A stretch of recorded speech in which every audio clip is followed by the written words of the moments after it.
Gloire à Dieu. Je vais commencer par lire dans Josué, au premier chapitre, Josué, premier chapitre.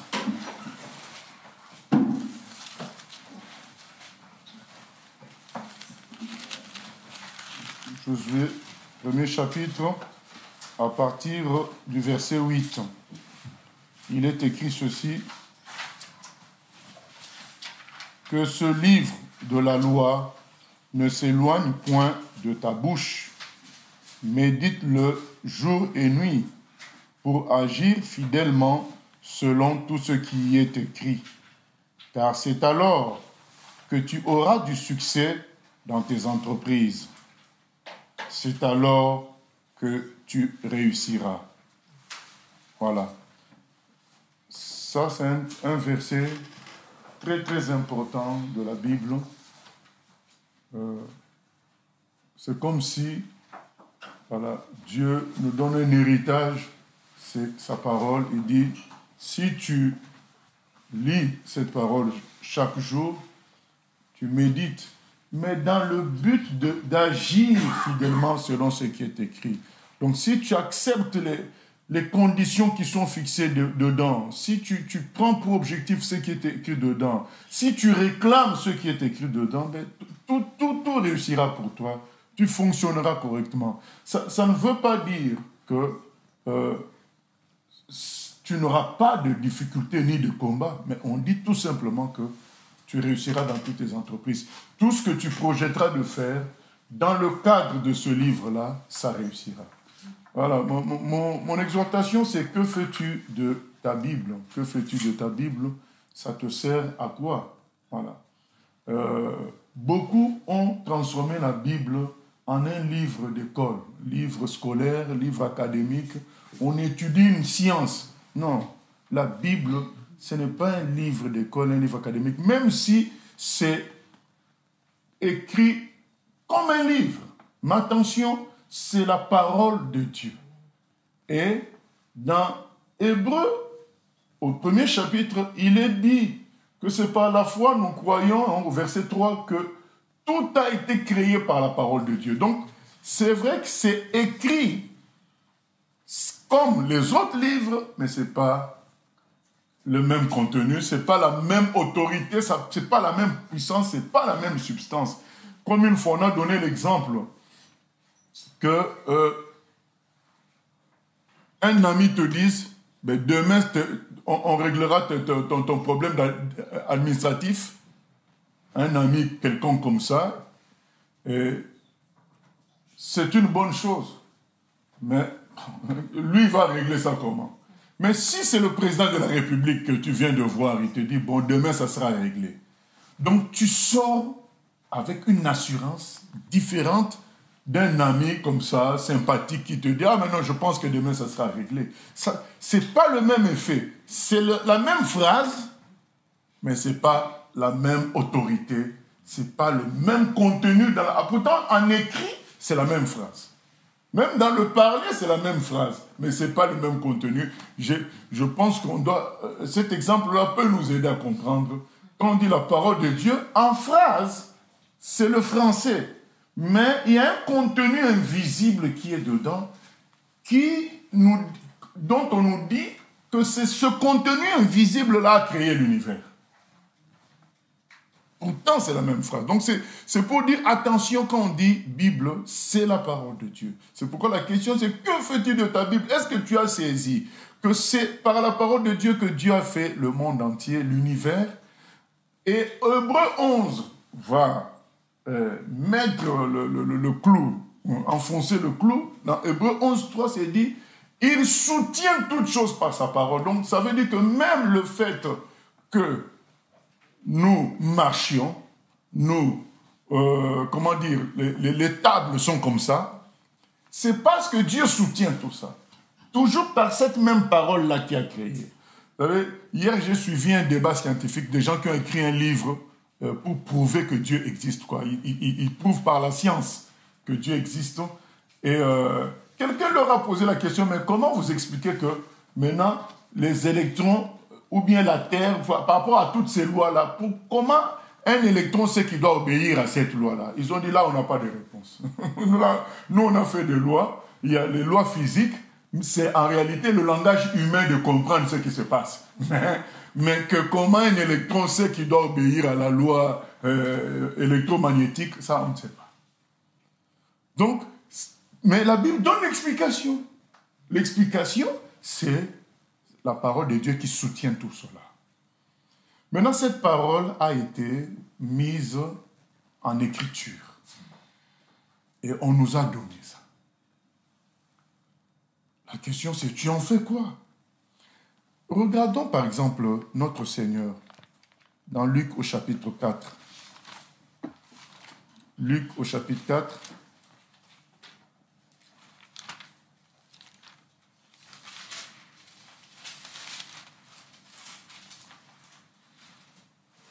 Luc chapitre 4 au verset 18.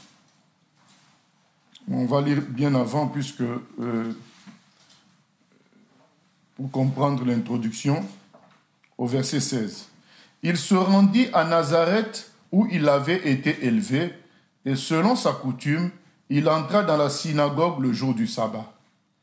Il se leva pour faire la lecture et on lui remit le livre du prophète Ésaïe. L'ayant déroulé, il trouva l'endroit où il était écrit « L'Esprit du Seigneur est sur moi, parce qu'il m'a oint pour annoncer une bonne nouvelle aux pauvres.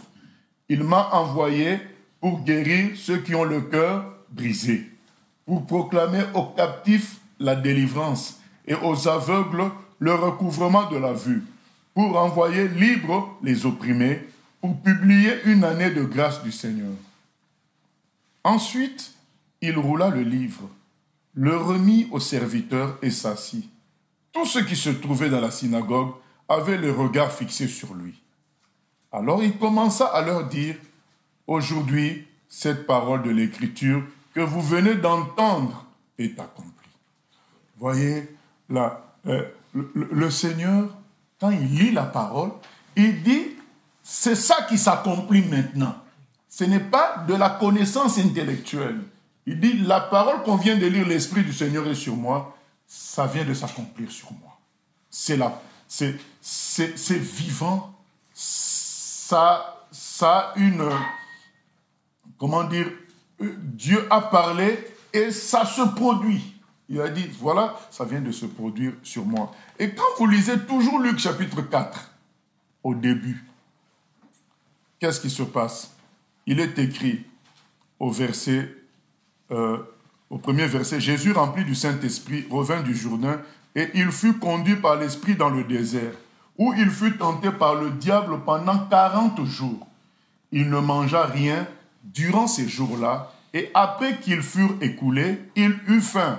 Le diable lui dit, « Si tu es fils de Dieu, ordonne à cette pierre qu'elle devienne du pain. » Jésus lui répondit, « Il est écrit, l'homme ne vivra pas de pain seulement. » Mais dans Matthieu, c'est écrit, mais de toute parole qui vient de la bouche de Dieu.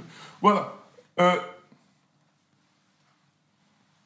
Comment Jésus triomphe de cette tentation? Par il est écrit. Donc la question c'est ça, que fais-tu de la Bible? Au fait, Dieu nous a donné la Bible pour répondre à tous nos problèmes, à toutes nos questions. Pour nous aider à construire nos vies sur ça, puisque lui, il a construit l'univers avec cette parole. Il soutient l'univers avec cette parole. Nous, nous faisons partie de l'univers. Nous voulons maintenant fonctionner avec quoi? Puisque tout est construit par cette substance-là. Maintenant, il nous dit en plus qu'il soutient toutes choses par la même substance, la parole de Dieu. Maintenant, toi, tu veux construire ta vie comment? Comment tu veux penser sortir d'une tentation? Comment tu veux penser obtenir un miracle? Autrement, alors que tout est construit avec la parole, utilise la parole et tu auras ce que tu cherches là. C'est ce que Dieu veut nous dire. Résous tout, construis tout en utilisant la Bible, en utilisant la parole. Il ne faut pas chercher loin. Deuxième tentation, on lui dit, le diable verset 5, l'ayant élevé, lui montra en un instant tous les royaumes de la terre et lui dit, je te donnerai toute cette puissance et la gloire de ces royaumes, car elle m'a été donnée et je la donne à qui je veux. Si donc tu m'adores, elle sera toute à toi. Jésus lui répondit, il est écrit, tu adoreras le Seigneur ton Dieu et tu le serviras lui seul. Comment Jésus triomphe? Encore, il est écrit. Il est écrit. Donc, je prends le chapitre 4. Au fait, il y a d'autres exemples ailleurs, mais le chapitre 4 a beaucoup d'exemples qui nous montrent que Jésus est concret dans son usage de la parole. Quand il dit, l'Esprit du Seigneur est sur moi, il vous dit, mais maintenant ça s'est accompli. C'est du concret. Et là, il se défend lorsqu'il est tenté par des paroles complexes du monsieur, de Satan. Jésus, lui, il sort un verset biblique. Ah ben si tu es fils de Dieu, transforme les pierres en pain. Il dit, mais l'homme ne vivra pas seulement de pain, mais de toute parole qui vient de la bouche de Dieu. Vous savez, il y a quelques jours, j'étais en déplacement et j'ai discuté avec une chrétienne qui n'était pas, qui était un peu gênée que l'on dise que ces serviteurs-là qui disent qu'on doit ressembler au serpent. Il y en a même qui amènent des cercueils dans leur église pour prêcher, que tous vos problèmes vont entrer dans ce cercueil-là. Est-ce qu'on est obligé de... Bref, donc elle était gênée qu'on dise que c'est des faux serviteurs. Maintenant, quand je lui ai expliqué que non, il faut suivre là où on te ramène à la parole, parce que c'est dans la parole que se trouve tout, que se trouve la solution. Ah non, il faut aussi aller là où quand même il y a des miracles, il y a des choses qui se passent, voilà, vous voyez la conception. Il faut aller là où il y a des choses qui se passent, il y a des miracles qui se font. Donc, en quelque sorte, cette bien-aimée repose sa foi sur une église. Or, bien-aimés, nous devons reposer notre foi sur la parole. Où est-ce que c'est écrit qu'une église, c'est elle qui soutient le monde entier par la parole, ou bien qui soutient, qui a créé l'univers? Non, ça nous a dit que c'est la parole. Toi, mets ta confiance dans la parole. Et va là où on replace ton cœur dans la parole. Parce que c'est la parole qui te produira un miracle qui va durer, qui va rester. Parce que c'est la parole qui a tout créé et tout est soutenu par la parole. Matthieu 24 dit que le Satan va faire des faux prodiges, des miracles, et il séduira beaucoup. Mais ce ne sont pas des choses qui vont durer. Il y aura un problème après. Il va faire un miracle A, et il va mettre un problème B à côté. Quand maintenant on dit aux bien-aimés, revenez à la parole. Il dit, mais oui, mais moi, quand j'étais parti dans cette fausse église-là, j'ai eu telle chose. Mais qu'est-ce que ça veut dire? Ça ne veut rien dire. Parce que regardez l'exemple de notre Seigneur. Est-ce qu'il a transformé les pierres en pain? Non. Ça pouvait être une honte. Mais voilà, il est incapable de transformer les pierres en pain. Le Fils de Dieu. Non, il a dit, moi je suis la parole. L'homme vivra de la parole. Et à travers cette parole, on me donnera du pain par mon Père. Je ne vais pas obtenir le pain en faisant un miracle en fonction de ce que le diable m'incite à faire. Beaucoup sont séduits par ce qu'ils peuvent voir, par la progression d'un mouvement, par la quantité de gens qui suivent un mouvement. Mais bien aimé, tout ça existe dans le monde déjà. Il y a les équipes de football, de basket, les stars de cinéma, de tout ça. Ils attirent du monde.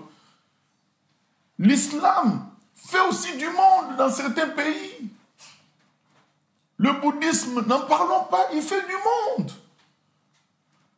Quand Dalai Lama vient à Paris, les salles sont remplies. Mais ça ne veut pas dire que puisqu'il y a du monde qui suit, puisqu'il y a des choses qui se passent, que Dieu est dans l'affaire. Dieu est dans sa parole. Et là, je suis en train d'insister sur le fait que dans sa parole se trouve la solution à tout. Quand on lit là, Jésus, quand il dit « L'Esprit du Seigneur est sur moi, il m'a oint », et il dit que pour faire des miracles, pour délivrer, pour changer les gens, pour tout ça. Mais après, il dit, vous m'appliquerez le proverbe, fais ici ce qu'on t'a entendu faire ailleurs. Donc, pourquoi tu ne fais pas ici ce que tu as fait ailleurs? Dire, mais un prophète n'est pas bien reçu dans sa patrie. Et donc ça veut dire que dans cet endroit-là, Jésus n'a pas fait grand-chose. Parce qu'on l'a critiqué, mais fait ici, ce que tu as fait, on entend que tu fais ailleurs. Il n'a pas fait grand-chose. Dans Matthieu 13, 58, on nous dit dans un endroit que Jésus n'a pas fait beaucoup de miracles parce qu'il n'y avait pas la foi. C'était des incrédules. Voilà, dans Matthieu 13, 58. Donc, vous voyez que Jésus ne suivait pas la règle des hommes pour dire, si tu es vraiment un vrai serviteur de Dieu, je dois faire un miracle. Jamais il n'a suivi ça. Satan a essayé, il n'a pas suivi ça. À Nazareth, il n'a pas suivi ça. Il a préféré qu'ils restent sur leur logique de contestation, mais lui, il a affirmé la parole. Je suis l'accomplissement de la parole. L'Esprit du Seigneur est sur moi. C'était la vérité, mais ça ne s'est pas suivi directement d'un miracle. Mais il a affirmé ça parce que c'était la vérité. C'est ça la parole. Et il est écrit, vous verrez les choses s'accomplir. Et plus tard, on a vu comment Dieu a fait. Donc quand on suit, on voit la suite de la Bible. Dieu a fait. Jésus, quand on lui dit, quand il est dans la phase aller à la croix, on lui dit fais un miracle. Il dit je n'en ferai plus. Le seul miracle que je ferai, ça sera le miracle de Jonas. 3 jours, je serai dans le ventre de la terre. 3 jours, je vais en sortir. Donc, il ne restait que ce miracle-là à faire. Mais pour le reste, j'en ai déjà fait. C'est bon. Donc, vous n'allez pas me faire chanter pour que je prouve que je suis un vrai, que je fasse un miracle. Et donc, aujourd'hui, les gens, on leur présente la vraie parole, disent, mais fais-moi un miracle. Mais non, on ne va pas céder. Bien aimé, ne cédez pas. Ne cédez pas. La parole, c'est la vraie parole. Elle n'a pas besoin de se prouver. Elle a déjà fait ses preuves. Elle a créé l'univers. Voilà. C'est cela.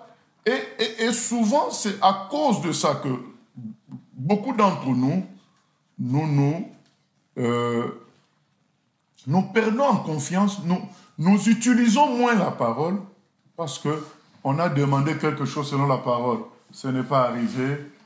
On a proclamé quelque chose selon la parole. Ce n'est pas arrivé. Et petit à petit, on baisse dans la confiance. On commence à chercher d'autres méthodes, d'autres logiques. Bien aimé, c'est faux. Il faut pas suivre les choses ainsi. Dieu aussi a un plan. Même s'il nous a confié cette richesse qui est la parole de Dieu, il a un plan pour chacun d'entre nous. Et quand il voit que ce qu'il peut donner aujourd'hui, l'accomplissement de ce que nous demandons aujourd'hui, peut casser ce plan-là, il ne le fait pas. C'est pour notre bien. Mais ça ne diminue pas l'importance de la parole. Ça ne diminue pas l'efficacité de la parole parce qu'elle va s'accomplir. Elle va s'accomplir. Retrouvons de la confiance dans la parole de Dieu et utilisons la question d'aujourd'hui, c'est que fais-tu de la Bible? Utilise la Bible pour tes projets. Utilise la Bible pour chercher la volonté de Dieu. Utilise la Bible pour répondre aux tentations. Utilise la Bible pour résoudre des problèmes de conflit. Utilise la Bible pour manger chaque jour. Utilise la Bible pour construire ta maison, acheter une maison. Utilise la Bible. Tout est dedans. Que fais-tu de la Bible? Tu as un trésor dans ta main. Mais parce qu'il y a eu un apparent échec, un truc qui n'a pas marché, de moins en moins, on voit beaucoup de chrétiens donner des paroles de sagesse, signées Gandhi, signées Mère Teresa sur Facebook, signées un tel pasteur. Bien aimé, on a le livre qui contient les paroles les plus puissantes, les plus vraies, données par le Dieu créateur, le Dieu vivant. Maintenant, on ne veut plus donner un verset biblique. On se dit, mais tout le monde connaît le verset. Donc, il faut une parole spéciale qui vient d'un tel pasteur. Une parole spéciale qui vient d'un tel frère. Une parole spéciale qui vient de Mère Teresa. Une parole spéciale qui vient de Martin Luther. Mais bien aimé, tout ça, c'est zéro. La vraie parole, c'est la parole de Dieu. Parce que c'est elle qui a créé l'univers. C'est elle qui soutient l'univers aussi en même temps. C'est extraordinaire. Jésus a donné une parole à ses apôtres. Il a dit, je dois entrer à Jérusalem. Vous allez dans tel endroit, vous allez voir un monsieur, vous allez voir un âne attaché qui n'a jamais été utilisé. Détachez-le, amenez-le-moi. Et si on vous demande, je crois qu'il a lieu dans le cœur de ces gens-là, des disciples. Oh, mais non, on va aller détacher un anon de quelqu'un, on peut nous taper, voilà.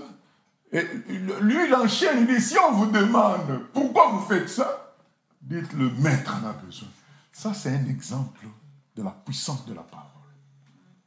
Dites cette phrase-là, le maître en a besoin.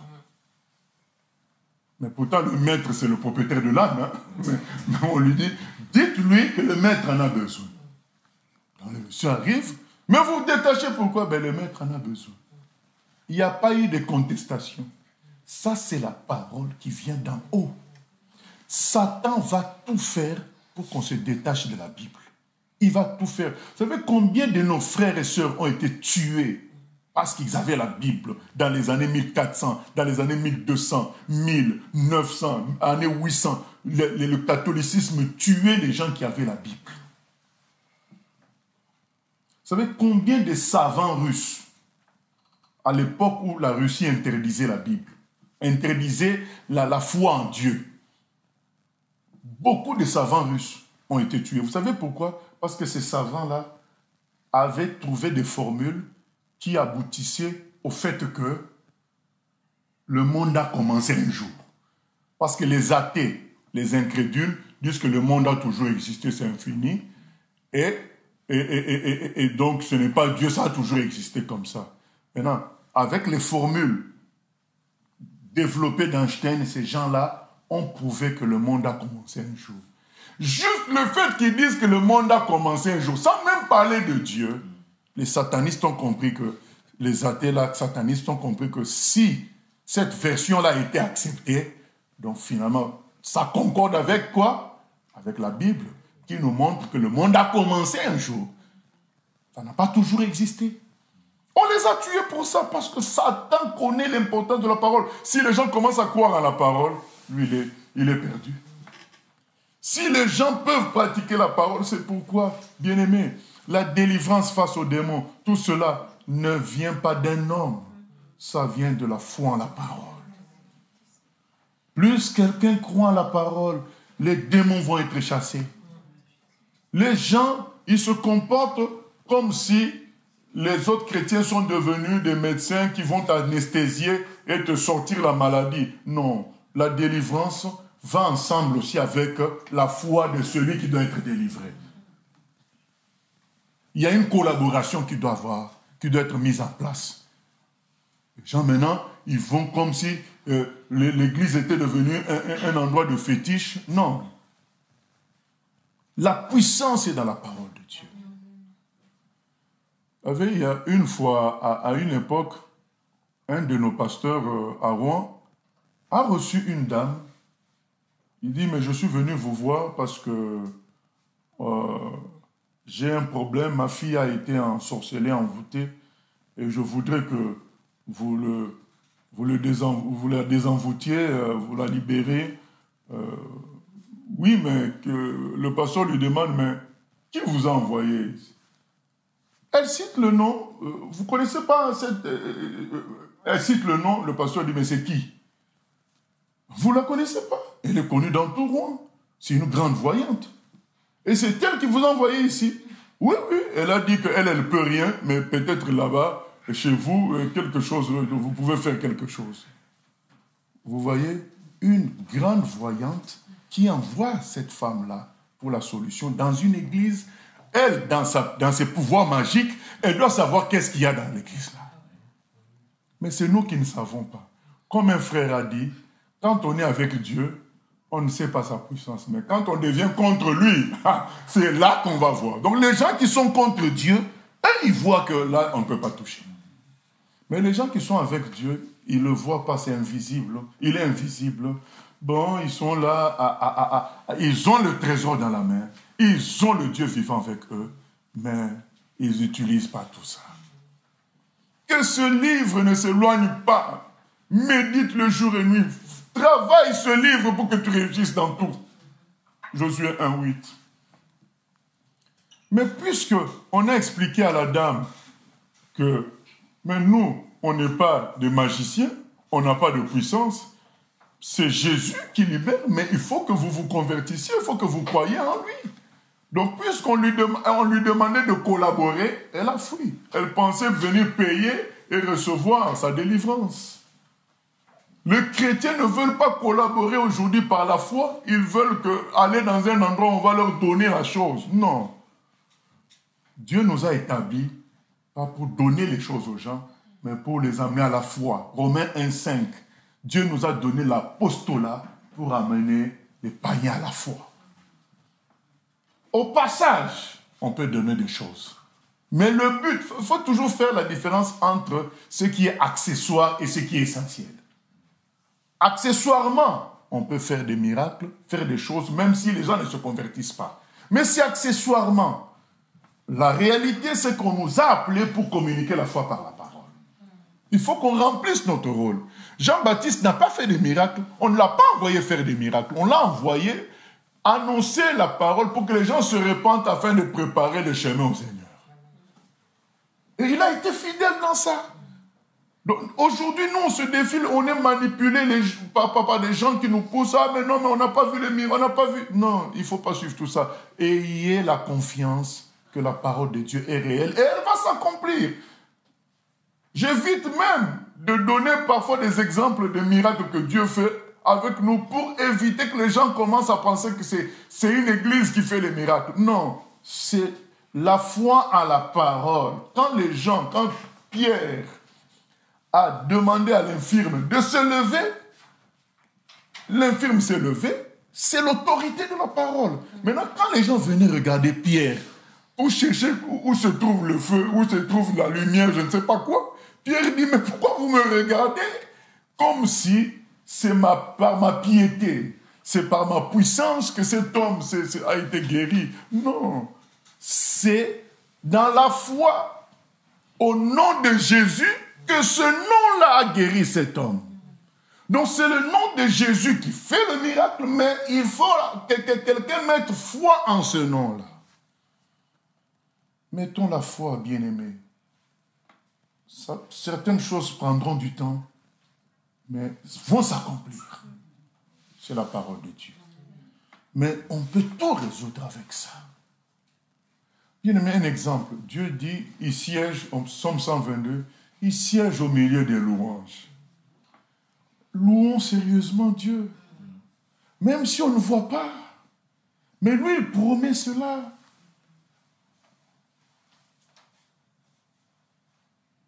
J'ai parlé hier avec un frère qui est d'un autre pays, mais il était venu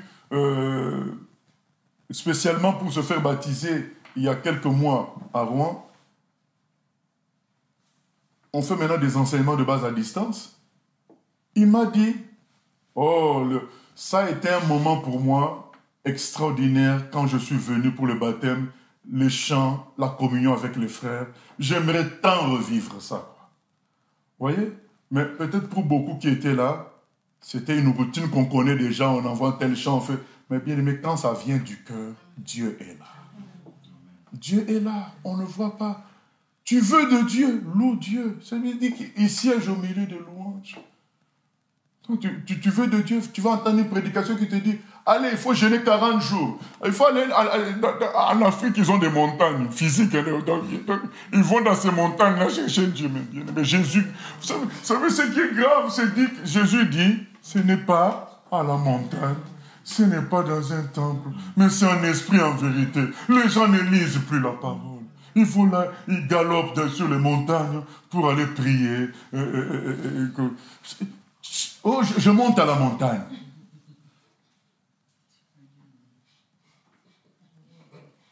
Et vous voyez ces gens-là, ils ne changent pas, toujours mauvais caractère.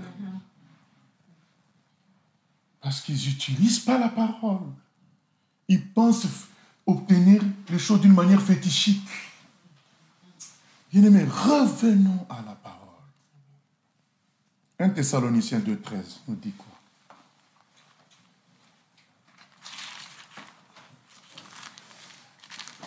Les Thessaloniciens ont fait la joie de Paul. Il dit ceci. Vous voyez, la joie d'un vrai serviteur de Dieu, ce n'est pas qu'on s'attache à lui. Hein. On va entendre la joie d'un vrai serviteur de Dieu. Serviteur de Dieu, ça veut dire ce que ça veut dire. Il sert son patron. Donc, il veut plaire à qui? à son patron. Ça veut dire ce que ça veut dire. Donc, la joie d'un serviteur de Dieu, c'est que son patron ait du succès, son patron soit accepté, son patron soit élevé. C'est ce qui est écrit là, au verset 13. C'est pourquoi nous rendons continuellement grâce à Dieu de ce qu'en recevant la parole de Dieu, que nous vous avons fait entendre. C'est vrai il est vrai que c'est nous qui avons parlé, mais vous l'avez reçue non comme la parole des hommes, mais ainsi qu'elle est véritablement, comme la parole de Dieu qui agit en vous qui croyez. Amen. Il dit, mais la parole que nous vous avons adressée, ce n'est pas notre parole, c'est la parole de Dieu. Et cette parole-là, aujourd'hui, c'est dans la Bible. Et cette parole fait quoi? Elle agit.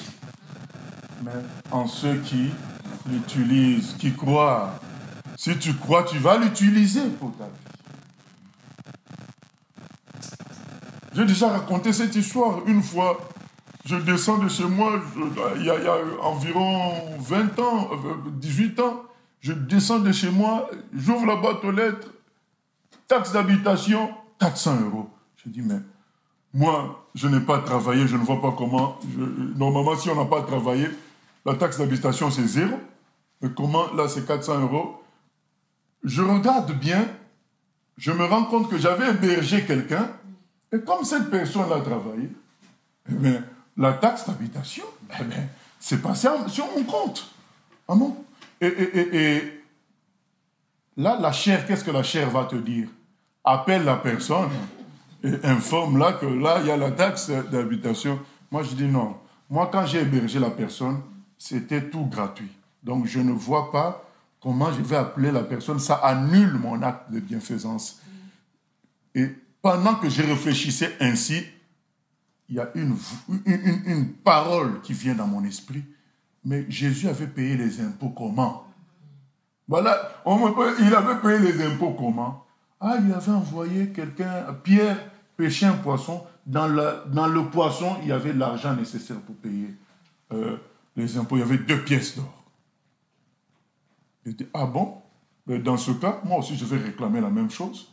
Seigneur, à toi de payer les impôts comme tu as toujours payé. Envoie-moi le poisson. Jusqu'aujourd'hui, j'ai oublié comment j'avais payé ça, mais ça avait été payé. C'est pour dire que tout doit être bâti selon la parole. Dans la parole se trouve notre vie. Notre vie, vous savez, comme la vie de Christ était écrite dans la parole. Quand les mages cherchaient, là où il est né, ils suivaient l'étoile, vers Jérusalem, ils se sont un peu perdus. Ils ont dit aux Juifs, on cherche le roi, votre roi qui est né. On a vu son étoile. Qu'est-ce qu'ils ont fait? Les sages juifs, ils ont pris les Écritures. Ils ont tourné les pages, Michée 5, 1 à 2. Ô toi, Ephrata Bethléem, de toi naîtra celui dont l'existence remonte au jour d'éternité. Ils ont dit, c'est à Bethléem qu'il va naître. C'est là que les mages vont là-bas. Donc la vie tracée là. Quand Jésus dit, aujourd'hui cette parole s'est accomplie, il a utilisé un verset d'Ésaïe pour dire aux gens de Nazareth, aujourd'hui cette parole. Donc sa vie était dans la parole. Vous pensez que si la vie de Jésus, un être extraordinaire comme ça était dans la parole, toi ta vie simple va être où? C'est dans la parole. Pourquoi c'est compliqué? Donc, toutes les étapes de ta vie ont des versets. Il faut juste les trouver et tu les pratiques, tu vas voir que tout va se débloquer. Toutes les étapes. La vie est dans la parole. Une fois, je m'inquiétais du fait que les gens ne suivent pas la vraie parole. Le Seigneur, je pense que j'avais dit ça à la fin d'une prédication. Le Saint-Esprit m'a dit, un jour, Dieu va envoyer la soif de la parole. Là, pour le moment, nous sommes en train de t'utiliser pour la dire, la fixer sur des supports. Et le jour où la soif sera créée, les gens auront de quoi se nourrir. Ça m'a calmé. Et ça, c'est un verset Amos 8, 11. Un jour, j'enverrai la disette. Ce n'est pas la famine de la nourriture, mais ça sera la famine de la parole. Les gens chercheront la parole de Dieu. Mais dans Amos 8, 11, c'est dit, mais ils ne la trouveront pas. Ça, c'est vraiment à la fin encore. Mais il y a une période avant la fin où les gens qui auront faim, au fait, c'est quelle période? C'est une période qui est encore dans la Bible. Vous savez, dans quelle histoire? L'histoire de la parabole des invités. Dans la parabole des invités, on a envoyé l'invitation à des gens qui étaient des amis. Ils ont refusé. Maintenant, le maître a dit quoi? Le roi a dit quoi? Allez chercher les gens dans les rues, partout. Venez remplir ma maison, il y a de la place. Donc, avant, les invités étaient sélectionnés en petit nombre. Maintenant, là, on dit, allez, tout est ouvert, prenez n'importe qui dans la rue, amenez-les. Ça symbolise le réveil de la fin des temps, où Dieu va créer la soif de la parole, et il y aura beaucoup de gens qui vont être sauvés d'un coup. Beaucoup, mais il faut qu'ils trouvent qu'il y a la vraie parole. Il faut que ça existe déjà. Donc, quand j'ai reçu ça, tu es en paix, tu ne forces plus rien, tu fais les choses. En fait, ta vie est dans la parole. On te dit, toi, on t'a pris pour juste écrire, mettre ça sur support. Un jour, le même Dieu qui t'a envoyé va encore mettre la soif et les gens vont chercher à lire. Mais ils trouveront ça parce que ça aurait été dit, fixé sur YouTube, ça aurait été mis dans tel endroit, ça aurait été mis dans tel endroit. Bien aimé, nos vies sont dans la parole de Dieu. Il faut juste qu'on croit à nouveau cela. Jean-Baptiste, sa vie était dans la parole. Parce que quand on a demandé à Jésus, qui est Jean-Baptiste, il a dit, mais c'est celui dont il est écrit, la voix qui crie dans le désert. Mais ça, c'est dans Ésaïe. La vie de tout homme est dans la parole. Parce que c'est écrit que Dieu a créé le monde par la parole et Hébreux 11.3, il soutient. Ça veut dire que nous sommes l'expression de la parole, parce qu'on a été créé par la parole. Si nous existons, c'est parce que cette parole nous soutient toujours. Donc c'est écrit, nous sommes écrits, quelque part. Et tout ça est dans la Bible. Revenons à la Bible, prenons la Bible, utilisons-la chaque jour. Dans tout, on te pose une question, tu dis, Seigneur, où est la réponse dans la Bible? Elle est dans la Bible. Même si parfois tu peux recevoir une réponse donnée à quelqu'un sans savoir que c'est dans la Bible, un jour, tu la retrouveras encore dans la Bible. Ah, mais j'avais parlé comme ça, je ne savais pas que c'est dedans. C'est dedans. Je me rappelle de Esther Gulshan, quand il a rencontré Jésus, quand Jésus l'a guéri, après 19 ans d'infirmité, Jésus lui a dit, dorénavant, tu vas commencer à prier, notre Père qui es aux cieux, que ton nom soit sanctifié. Et elle priait maintenant comme ça, alors qu'elle était pakistanaise musulmane, donc elle ne savait même pas que la Bible existait. Donc pour elle, c'était le Coran. Eh bien, Jésus l'a dit, non, il ne faut plus prier le Coran. Voilà de quelle manière tu devrais prier maintenant. Notre Père qui est aux cieux. Il lui donne le Notre Père. Et le jour où finalement elle rencontre un chrétien, elle lui avait dit, oh mais ça c'est la prière que Jésus m'avait laissée. Donc, tous ceux qui donnent des paroles, mais qu'on ne retrouve pas à l'identique à la Bible, faites attention. Ça peut paraître sage comme ça, mais ça cache un piège à l'intérieur. Tout est dans la Bible. Les conseils que peuvent donner un pasteur pour un couple, tout ça, ça doit venir de la Bible. Ça ne doit pas venir d'un conseiller matrimonial, je ne sais pas quoi, oh, les grands-mères. Non, ça doit venir de la Bible. La vie de tout homme est dans la Bible. La vie des humains est dans la Bible. Tu dois récupérer la Bible. Tu dois récupérer l'héritage que Jésus nous a laissé. Le Saint-Esprit nous a laissé. Toute écriture de Timothée 3,16, toute écriture est inspirée de Dieu, utile pour corriger, convaincre, enseigner, instruire dans la justice, afin que l'homme de Dieu soit propre à toute bonne œuvre. Voilà. Aujourd'hui, on néglige ça. Parce que tu vas dire, oui, mais ça fait 5 ans compris, ça fait 6 ans compris, mais tel problème est encore là.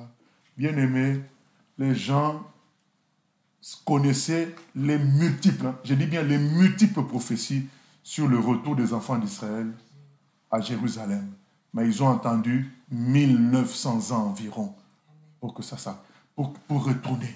Mais ces gens-là, qui n'avaient pas le Saint-Esprit comme nous, quand ils se saluaient, quand ils se disaient au revoir, ils disaient toujours l'an prochain à Jérusalem. Ils ont dit cette phrase-là pendant presque 1500 ans, l'an prochain à Jérusalem, parce qu'ils étaient sûrs que c'est la parole de Dieu, ça va s'accomplir. Maintenant, nous, on a l'Esprit de Dieu en nous qui a écrit la parole. Le secours n'est pas dans une église. Pour commencer à dire, mais là-bas, il y a les miracles. Là-bas, ils ont compris mon problème. Non, tu dois aller là où on te ramène à la parole, à Jésus. Et dans la parole se trouvera la solution pour toi, pour tout. Que personne ne nous trompe. La Bible est la parole de Dieu. Seigneur, nous venons prier que tu nous aides à reconsidérer les choses, à récupérer la Bible et à y trouver tout ce que tu as prévu pour nous.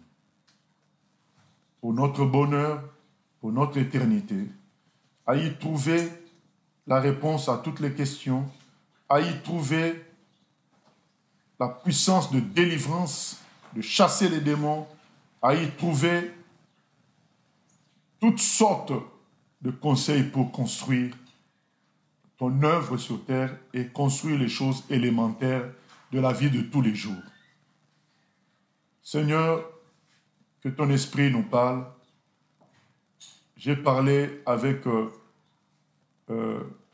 des carences, mais ton esprit va parler dans le cœur avec perfection. Au nom de Jésus, sois béni éternellement pour cette parole que tu nous as donnée. Nous te bénissons pour tous les frères et sœurs qui ont été brûlés, tués, mais qui ont tout fait pour que la parole nous parvienne. Nous te bénissons pour les traducteurs de la Bible. Nous te bénissons pour tous ceux qui ont travaillé, qui ont financé que l'on imprime les Bibles en grande quantité. Nous prions que leur famille soit bénie, que les gens qui ont contribué d'une manière ou d'une autre à ce que la Bible soit traduite dans les langues, presque toutes les langues du monde aujourd'hui, que leurs familles se convertissent. Parfois on retrouve des descendants qui ont perdu la voie. Seigneur, récupère-les. Souviens-toi de tout ce que ces serviteurs ont fait pour que nous recevions la Bible. Alors récupère leur famille à toi, Seigneur. Merci, Seigneur, de nous redonner la confiance, la foi en ta parole. Au nom de Jésus. Amen.